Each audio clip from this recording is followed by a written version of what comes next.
Imagine this for a moment. It's a peaceful evening. You've finished dinner, maybe watched a little television, or read a chapter from your favorite book. You've exchanged warm good nights with your family, perhaps hugged your spouse, or kissed your grandchildren on the forehead. Then, you head to your bedroom, following the same familiar routine you've practiced for years.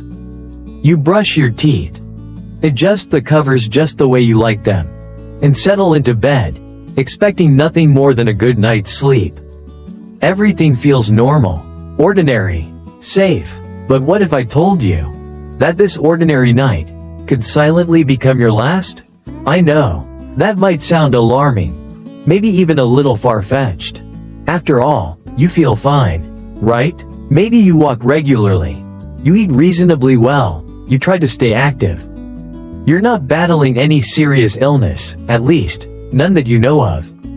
But what if I told you that there are invisible risks quietly accumulating in your life, hidden in the smallest details of your nightly routine? Take Bill, for example.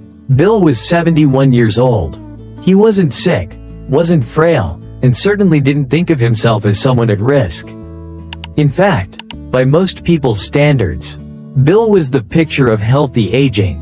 He took morning walks, stayed engaged with his family, enjoyed gardening, and even volunteered at his local community center. His friends admired his energy, and his doctors gave him a clean bill of health. But one morning, something unexpected happened. Bill didn't wake up. He went to bed, just like he had every other night.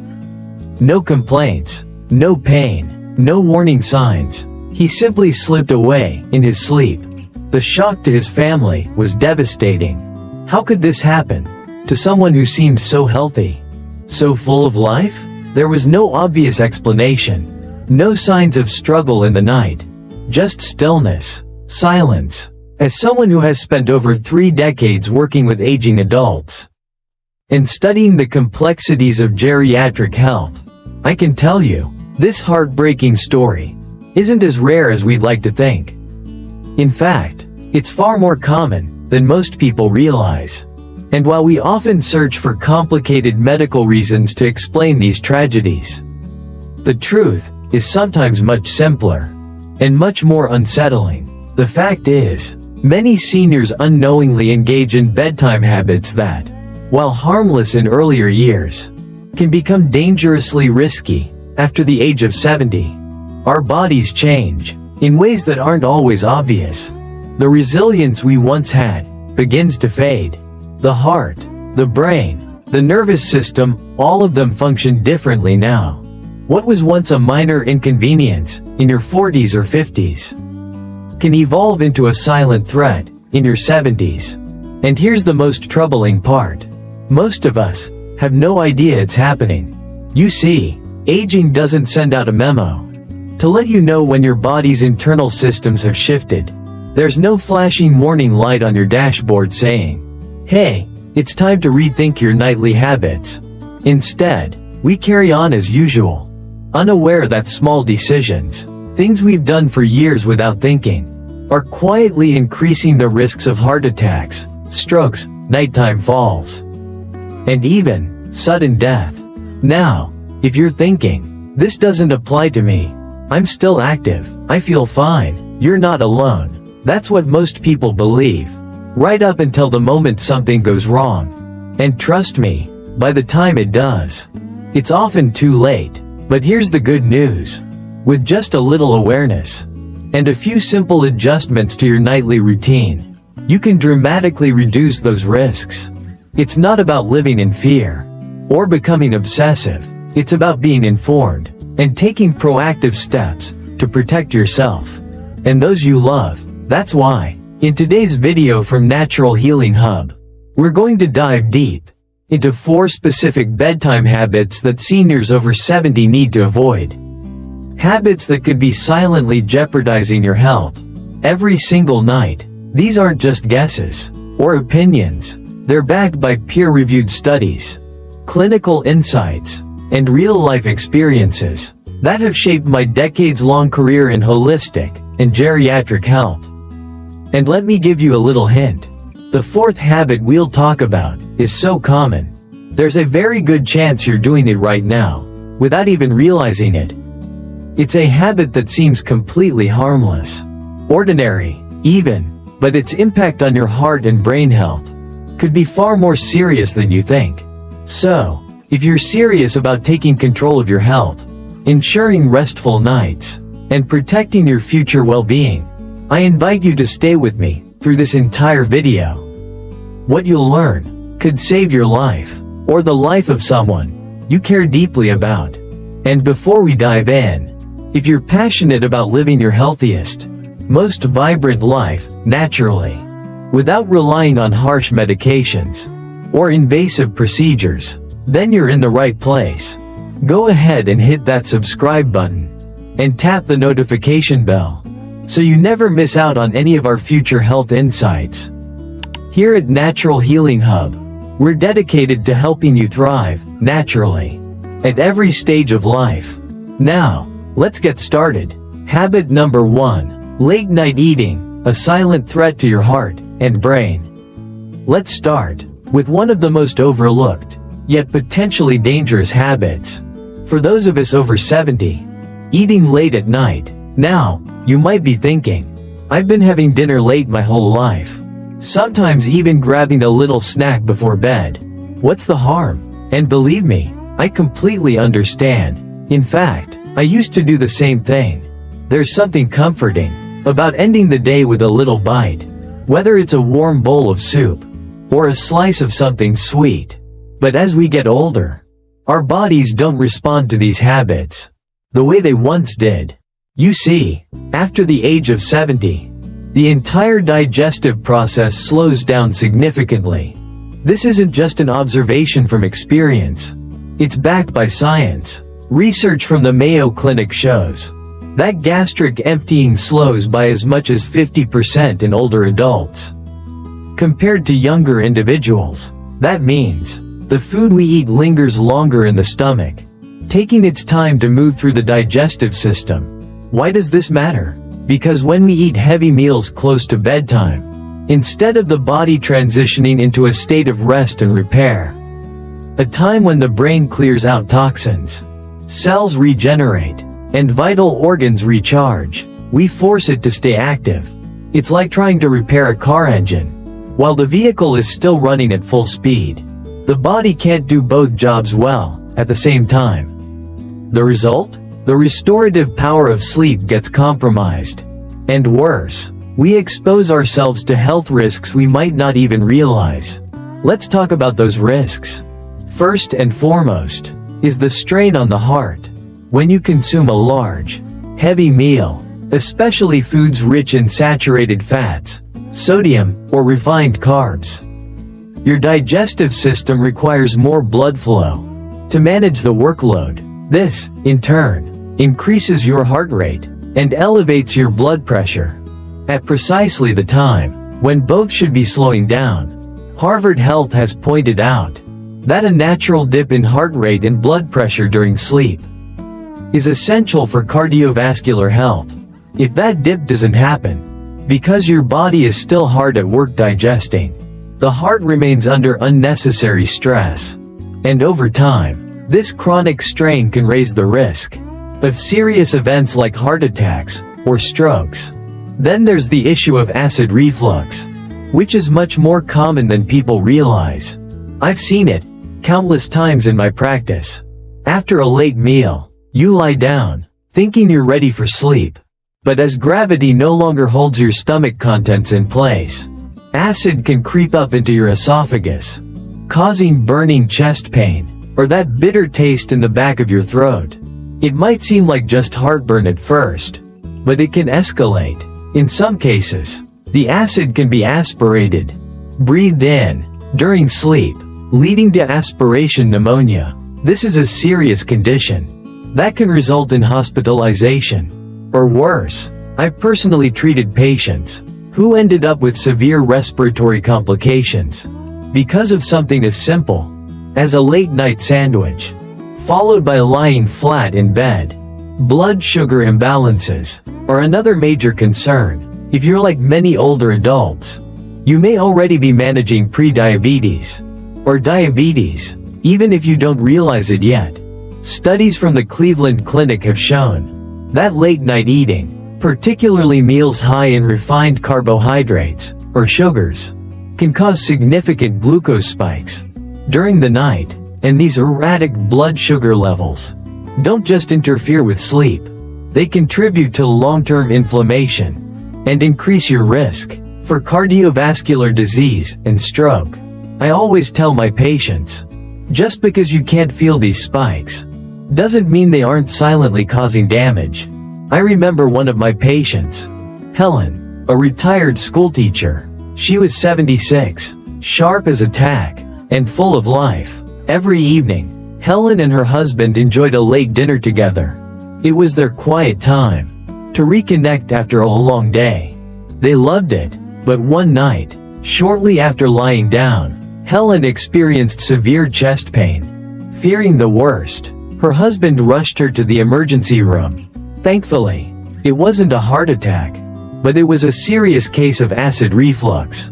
What we discovered later was that her late dinners were placing unnecessary strain on her heart and digestive system. After we adjusted her meal timing and made some small dietary changes, Helen's chest pains disappeared, and she reported sleeping better than she had in years. So, what can you do instead? First, aim to finish your dinner at least 3 to 4 hours before you plan to go to bed. I know, this can be a difficult shift, especially if you're used to late meals, but the benefits are undeniable. Giving your body this window of time allows your digestive system to do its work without interfering with the critical repair processes that happen during sleep. If you find yourself genuinely hungry later in the evening, which can happen, especially if you're adjusting your routine, opt for a light, easily digestible snack, something like a small bowl of plain Greek yogurt, a banana, or a handful of unsalted almonds. These can satisfy your hunger without overwhelming your system. These foods offer a gentle release of nutrients without spiking blood sugar or requiring heavy digestive effort. And whatever you do, avoid lying down immediately after eating, remaining upright for at least 30 to 60 minutes post-meal can make a world of difference. In fact, a short, gentle walk around the house or in your yard can actually promote digestion and help regulate blood sugar.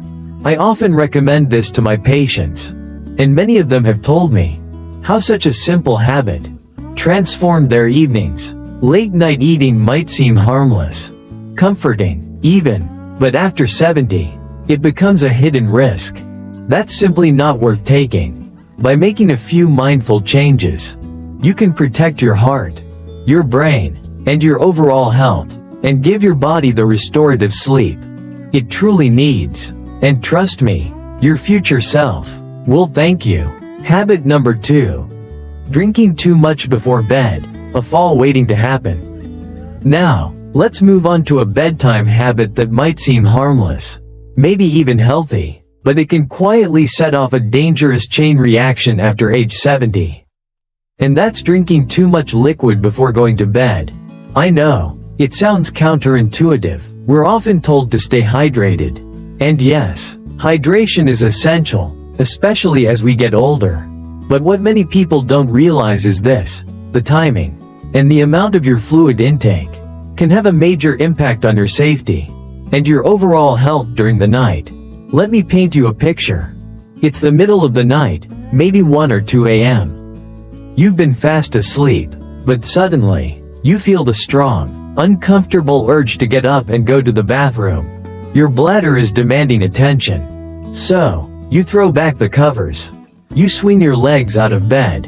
And you stand up. Only, the moment you do, the room tilts. You feel dizzy. Maybe your vision goes a little blurry. And for a second, you can't tell which way is up. Before you know it, your knees give out, and you're on the floor. Hard. I've heard this story far too many times. And sadly, it's often avoidable. As we age, The bladder doesn't work the same way it did when we were younger. I've explained this to many of my patients, who were puzzled by their increasing nighttime bathroom trips.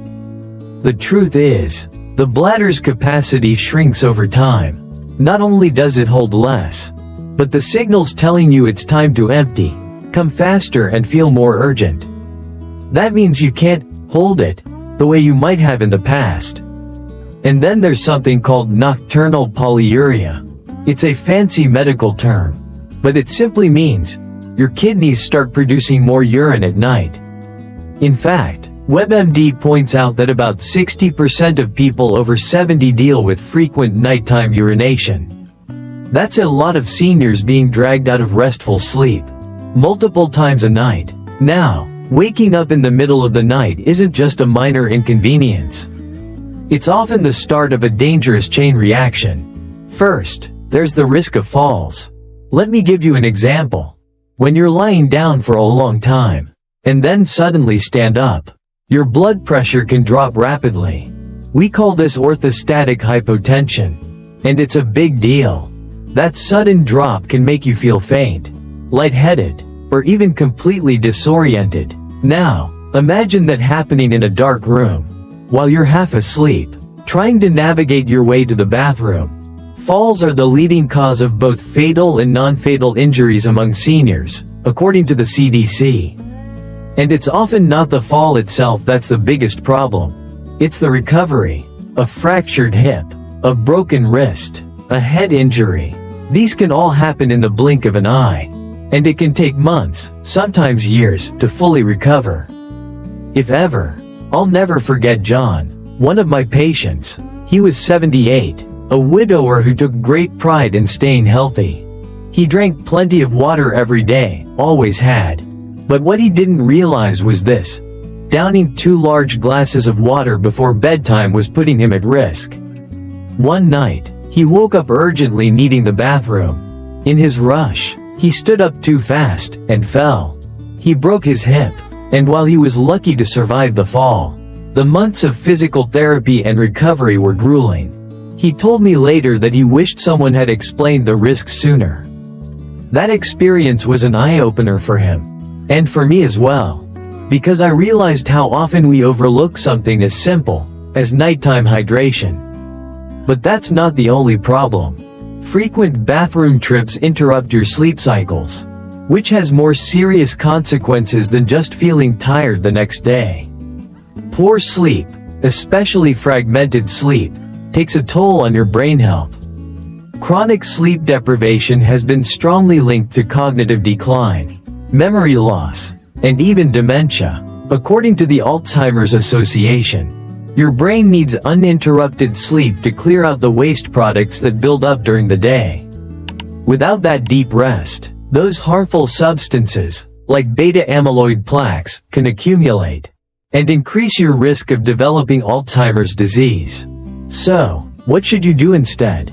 First and foremost, focus on front-loading your fluids earlier in the day. I always recommend to my patients, try to drink the majority of your water before 6 p.m. That way, your body has time to process and eliminate excess fluids well before you're ready to settle in for the night. It's also important to be mindful of diuretics, substances that increase urine production. Caffeine and alcohol are 2 big culprits here. Both act as diuretics, and if you consume them too late in the day, you'll be making extra trips to the bathroom whether you like it or not. I generally suggest cutting off caffeine after lunch, and avoiding alcohol in the evening altogether. And don't forget about the hidden fluids.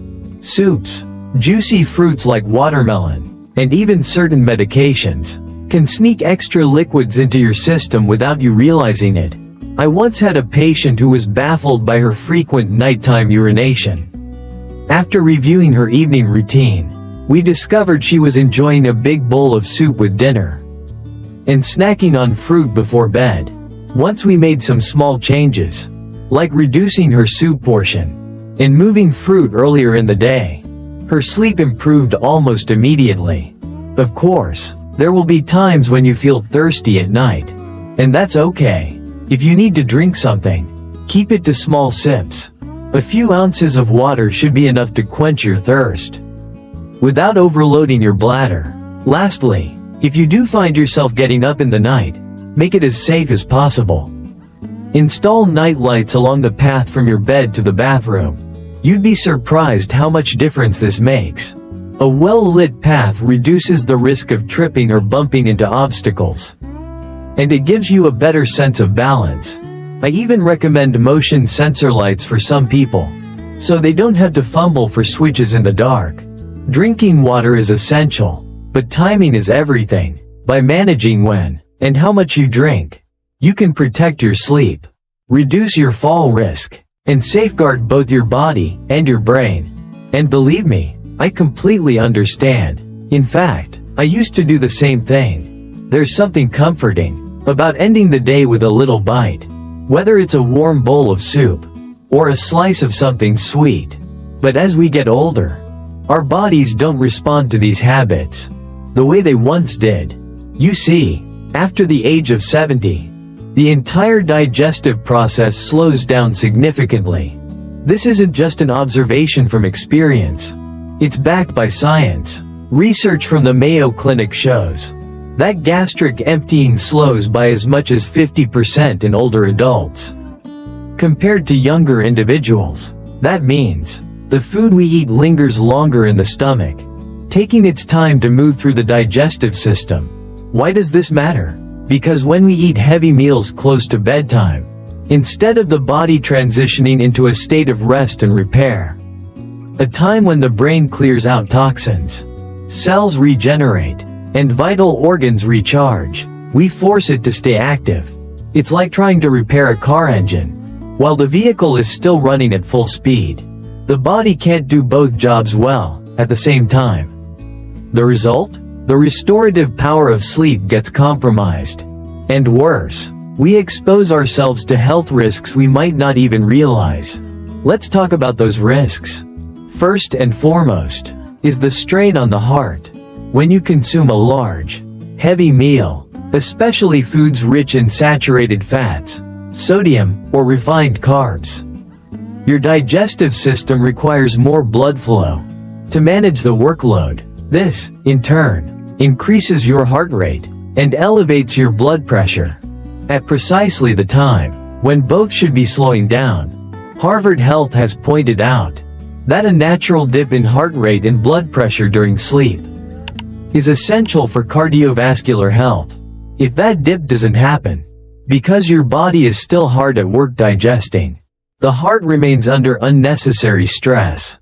And over time, this chronic strain can raise the risk of serious events like heart attacks or strokes. Then there's the issue of acid reflux, which is much more common than people realize. I've seen it countless times in my practice. After a late meal, you lie down, thinking you're ready for sleep. But as gravity no longer holds your stomach contents in place, acid can creep up into your esophagus, causing burning chest pain, or that bitter taste in the back of your throat. It might seem like just heartburn at first, but it can escalate. In some cases, the acid can be aspirated, breathed in, during sleep, leading to aspiration pneumonia. This is a serious condition that can result in hospitalization, or worse. I've personally treated patients who ended up with severe respiratory complications because of something as simple as a late-night sandwich, followed by lying flat in bed. Blood sugar imbalances are another major concern. If you're like many older adults, you may already be managing pre-diabetes or diabetes, even if you don't realize it yet. Studies from the Cleveland Clinic have shown that late-night eating, particularly meals high in refined carbohydrates or sugars, can cause significant glucose spikes during the night, and these erratic blood sugar levels don't just interfere with sleep, they contribute to long-term inflammation and increase your risk for cardiovascular disease and stroke. I always tell my patients, just because you can't feel these spikes doesn't mean they aren't silently causing damage. I remember one of my patients, Helen, a retired schoolteacher. She was 76. sharp as a tack, and full of life. Every evening, Helen and her husband enjoyed a late dinner together. It was their quiet time to reconnect after a long day. They loved it, but one night, shortly after lying down, Helen experienced severe chest pain. Fearing the worst, her husband rushed her to the emergency room. Thankfully, it wasn't a heart attack, but it was a serious case of acid reflux. What we discovered later was that her late dinners were placing unnecessary strain on her heart and digestive system. After we adjusted her meal timing and made some small dietary changes, Helen's chest pains disappeared, and she reported sleeping better than she had in years. So, what can you do instead?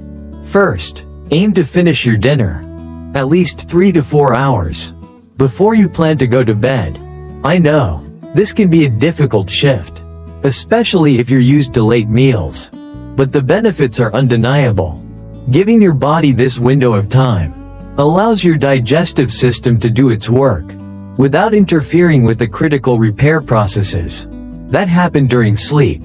If you find yourself genuinely hungry later in the evening, which can happen, especially if you're adjusting your routine, opt for a light, easily digestible snack, something like a small bowl of plain Greek yogurt, a banana, or a handful of unsalted almonds. These can satisfy your hunger without overwhelming your system. These foods offer a gentle release of nutrients without spiking blood sugar or requiring heavy digestive effort. And whatever you do, avoid lying down immediately after eating, remaining upright for at least 30 to 60 minutes post-meal can make a world of difference. In fact, a short, gentle walk around the house or in your yard can actually promote digestion and help regulate blood sugar. I often recommend this to my patients, and many of them have told me how such a simple habit transformed their evenings. Late night eating might seem harmless, comforting, even, but after 70, it becomes a hidden risk that's simply not worth taking. By making a few mindful changes, you can protect your heart, your brain, and your overall health, and give your body the restorative sleep it truly needs. And trust me, your future self will thank you. Habit number 3. Sleeping in an overheated room, quietly stressing your heart. Now, let's talk about a habit that might seem comforting, even nurturing, but it can quietly put your health at risk. Sleeping in an overheated room. I get it. On cold nights, it's tempting to crank up the heat, pile on heavy blankets, and create what feels like a cozy little sanctuary. For many of us, warmth brings a deep sense of safety and comfort, especially as we get older. But here's the surprising truth. Consistently sleeping in a room that's too warm can place silent and dangerous stress on your heart, your brain, and your overall health. Here's why. As we age, our bodies become less efficient at regulating temperature. This isn't just a minor inconvenience. It's a real physiological change, with real consequences. Harvard Medical School points out something critical. Older adults are at increased risk for both hypothermia and hyperthermia. Why? Because of changes in how our bodies manage heat. Your sweat glands, those tiny cooling systems, become less effective. Your circulatory system slows down, and this decline makes it harder for your body to adapt to both cold and heat. That's why seniors are especially vulnerable to temperature stress, even when they don't feel it right away. Now, what happens when you sleep in a room that's too warm? Several things. Most of them go unnoticed until they start causing problems. First, your body tries to cool down. It widens your blood vessels. We call this vasodilation. It helps release heat. But there's a catch. Vasodilation forces your heart to work harder. It has to pump more blood and maintain your blood pressure. For someone in their 70s or beyond, whose cardiovascular system may already be under strain, this extra workload can quietly push things too far. Studies show sleeping in an overheated room can raise blood pressure, and increase the risk of heart attacks or strokes, especially for people with existing heart conditions. But it doesn't stop there. Overheating can lead to dehydration, even if you're not aware you're sweating. Many people think, if I'm not drenched, I'm fine. But that's not true. Mild sweating during sleep, especially in a warm room under heavy blankets, is common. And it often goes unnoticed. As the Mayo Clinic explains, dehydration thickens your blood. Thicker blood makes it harder for the heart to pump, and it increases the risk of blood clots. For older adults, whose blood vessels may already be narrowed, this combination can be dangerous. And then there's your sleep quality, which quietly suffers, night after night. I've had so many conversations with older patients. They tell me the same thing. I'm waking up tired, foggy, even more exhausted than when I went to bed. And often, the culprit? The bedroom temperature. Your body's core temperature naturally drops before sleep. It's a signal that tells your brain it's time to rest, and it triggers the release of melatonin. That's the hormone that regulates your sleep cycle. But if your room is too warm, your core temperature struggles to fall into its ideal range. And when that happens, melatonin production gets disrupted. You don't reach those deep, restorative stages of sleep, the ones your body and your brain desperately need for healing, for memory, for energy the next day. The Sleep Foundation confirms this. Elevated room temperatures can block the deep sleep you need most. I often think about Bill. You may remember him from earlier. He was a kind, warm-hearted man, loved his comforts. Bill kept his bedroom toasty, 75 degrees Fahrenheit, slept under a pile of heavy blankets, all year round. It makes me feel safe, he told me once, like I'm wrapped in a cocoon. But over time, Bill's heart showed signs of strain. He'd wake up short of breath, fatigued during the day, even though he thought he was getting enough sleep. No one can say for sure. But I often wonder, did the constant stress of sleeping in an overheated room play a role in his sudden passing? I think about him often, because his story reminds me, small habits, the ones we think are harmless, can quietly undermine our health. The good news? There's a simple, science-backed solution. Keep your bedroom cool while you sleep.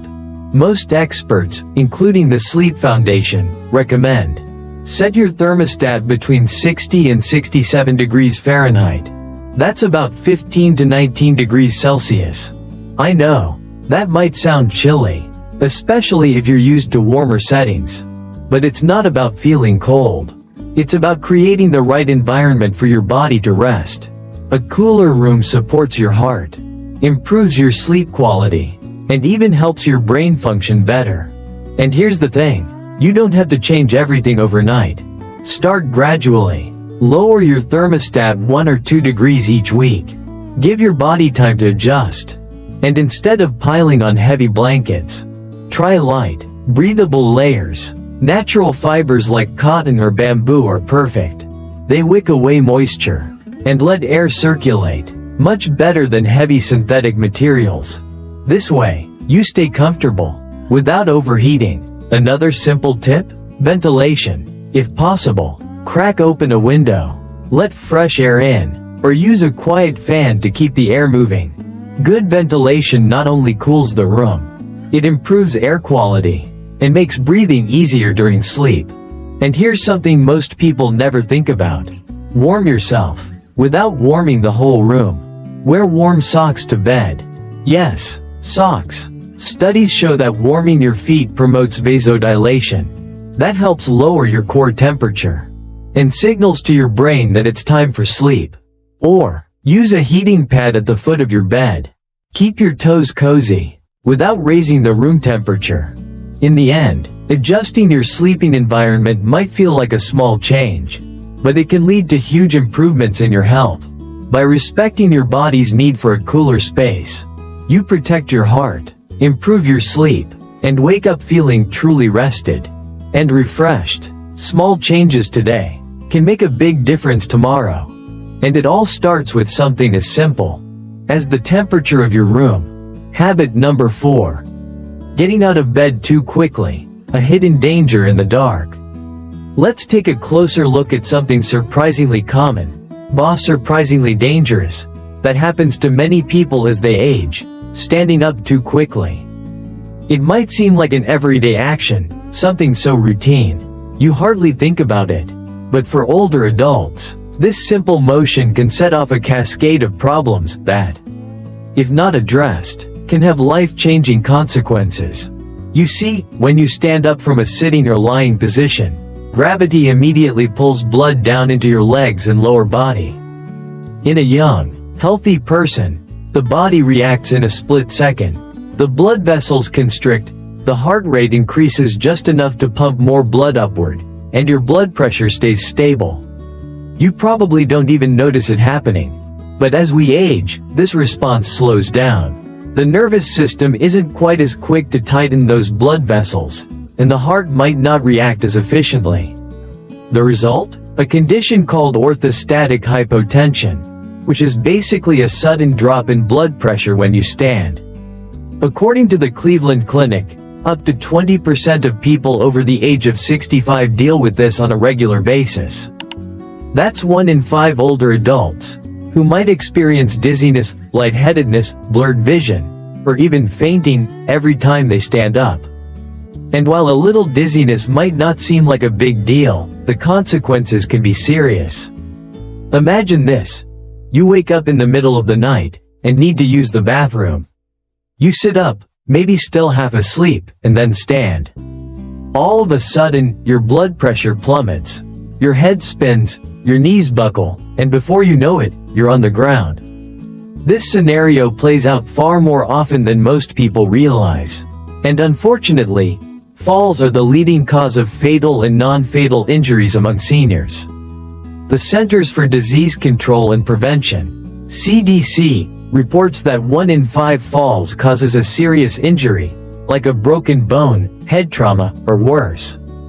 Hip fractures, in particular, are devastating. Recovery can take months, often requiring surgery and physical therapy.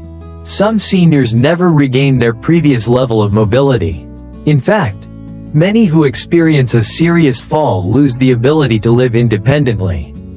They may need assistance with daily activities, or in some cases, be moved to an assisted living facility or nursing home. It's a loss of independence that can be emotionally devastating, as much as it is physically limiting. But it doesn't stop there. There's also a psychological toll that comes with falling, or even just the fear of falling. Many older adults who experience one fall become afraid of having another. That fear often leads to self-imposed restrictions. They stop going for walks, avoid social outings, and limit their physical activity altogether.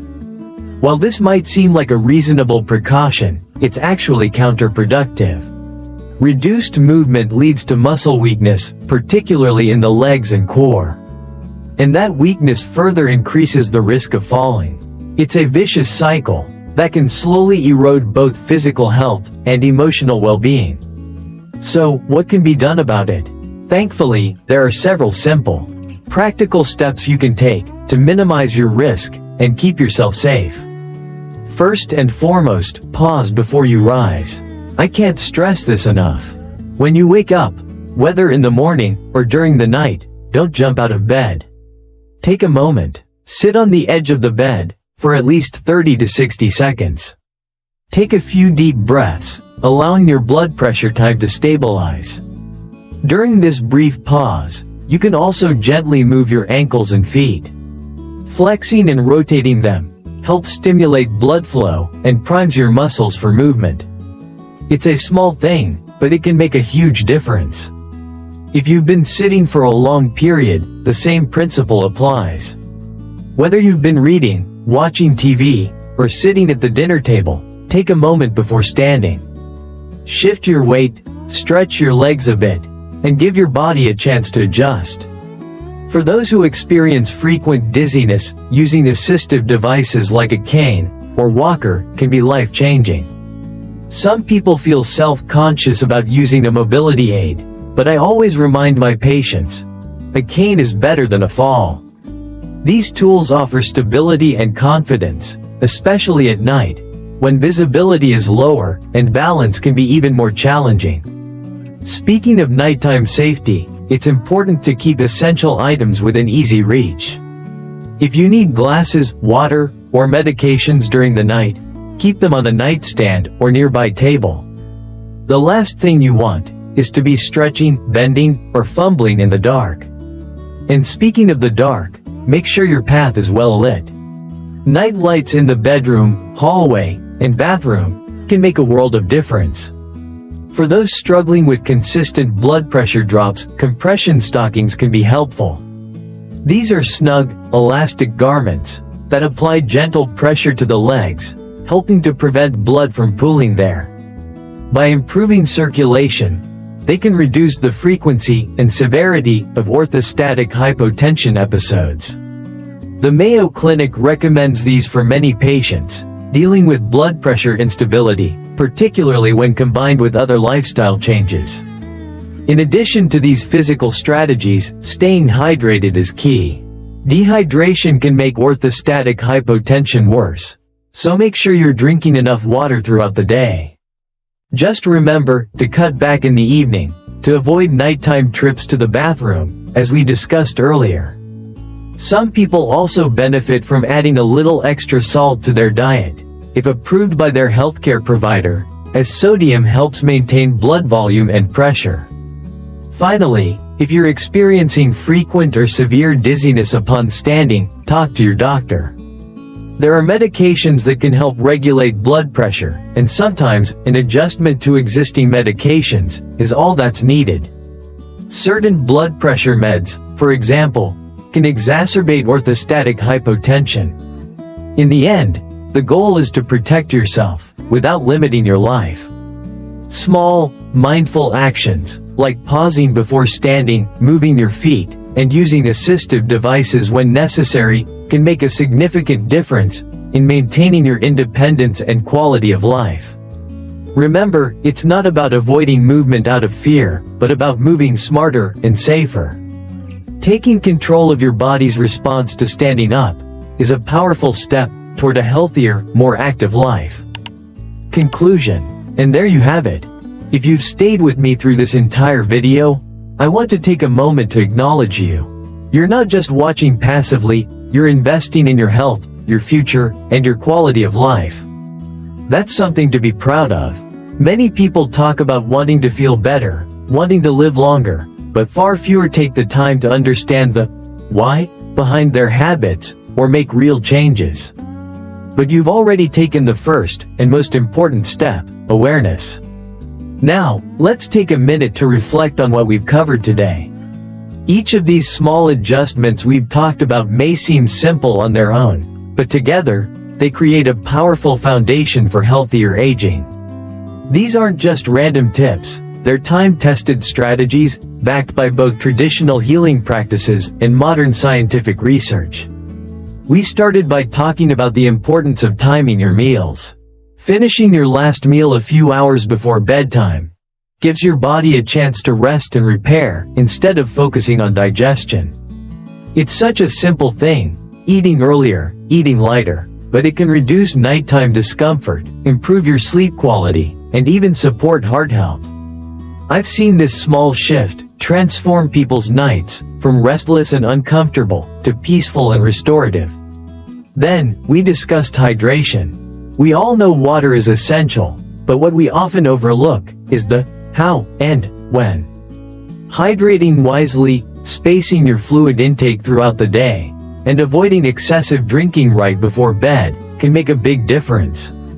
Not only can it prevent those frequent nighttime trips to the bathroom, but it also reduces your risk of dehydration-related complications, like increased blood viscosity and the higher likelihood of clots. This is especially crucial for older adults, whose sense of thirst may not be as sharp as it once was. Staying ahead of dehydration can be a game changer. We also took a deep dive into the habit of sleeping in an overheated room. I know, it can feel cozy to crank up the thermostat or pile on those thick blankets, but the science is clear. Sleeping in a cooler environment reduces strain on your heart, improves melatonin production, and enhances sleep quality. Remember Bill's story? While we can't say with certainty that his warm bedroom led to his sudden passing, it's a cautionary tale worth taking seriously. The body thrives when it can maintain a natural thermoregulation process, and we can support that by keeping our bedrooms between 60 and 67 degrees Fahrenheit. Add breathable bedding, a fan, or even crack open a window, and your heart will thank you. Finally, we explored the often overlooked danger of standing up too quickly. Orthostatic hypotension is something many seniors experience, yet few realize how serious it can be. Taking a pause before standing, flexing your feet, and considering assistive devices, or compression stockings, are not just safety tips, they're life-saving strategies. This simple act of slowing down can prevent falls, fractures, and the heartbreaking loss of independence that can follow. Now, here's the truth I hope you take to heart. Growing older doesn't have to mean losing control over your health. At Natural Healing Hub, we believe in empowering you with practical, accessible knowledge, because we know that every positive choice you make today builds a stronger tomorrow. When I think about all the people I've worked with, friends, family, clients, there's a common thread among those who age gracefully and stay active well into their later years. It's not that they've never faced challenges. They have. It's that they've made a conscious decision to listen to their bodies, learn about their health, and take small, consistent actions to support their well-being. It's the power of informed, intentional living. And you can do the same.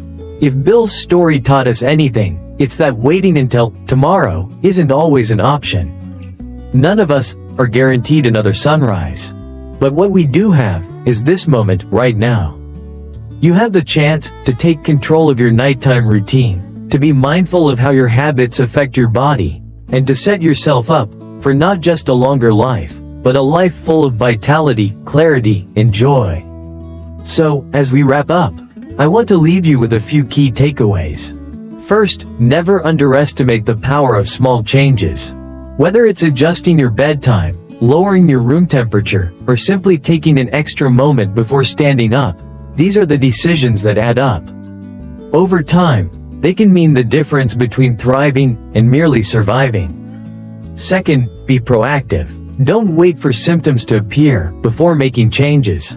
Prevention is always easier and far less painful than dealing with the consequences of inaction. And finally, be gentle with yourself. Change doesn't have to happen overnight. You're not competing with anyone else on this journey. Start with one small habit. Master it. Then, add another. Before you know it, you'll have created a nighttime routine that works for you, supporting your heart, your brain, and your entire body. Now, I'd love to hear from you. Have you noticed any differences in your sleep or energy after making changes like these? Do you have your own tips or routines that have helped you feel better, sleep more deeply, or stay safer at night? Drop a comment below. Your story could inspire someone else watching this to make their own positive changes. And I personally read every comment and love hearing about your progress.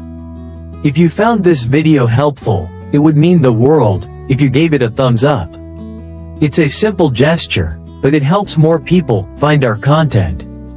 And if you haven't already, go ahead and subscribe to Natural Healing Hub. We're building a community focused on practical, holistic health solutions for those of us who want to age gracefully and stay active without relying solely on medications or invasive procedures. Also, don't forget to share this video with someone you care about. Whether it's a friend, a sibling, or your aging parents, the information we've covered today could make a real difference in someone's life. Sometimes, it's not the big gestures, but the small actions, like sharing a video, that have the greatest impact. And one more thing before we go. Thank you. Truly. Thank you for being here, for taking this time for yourself, and for being part of this growing movement toward natural healing and empowered living. Your commitment to your health is inspiring, and I'm honored to be part of your journey. Until next time, Take care of yourself. Sleep well, stay safe, and as always, be kind to yourself, because you're worth it. See you in the next video.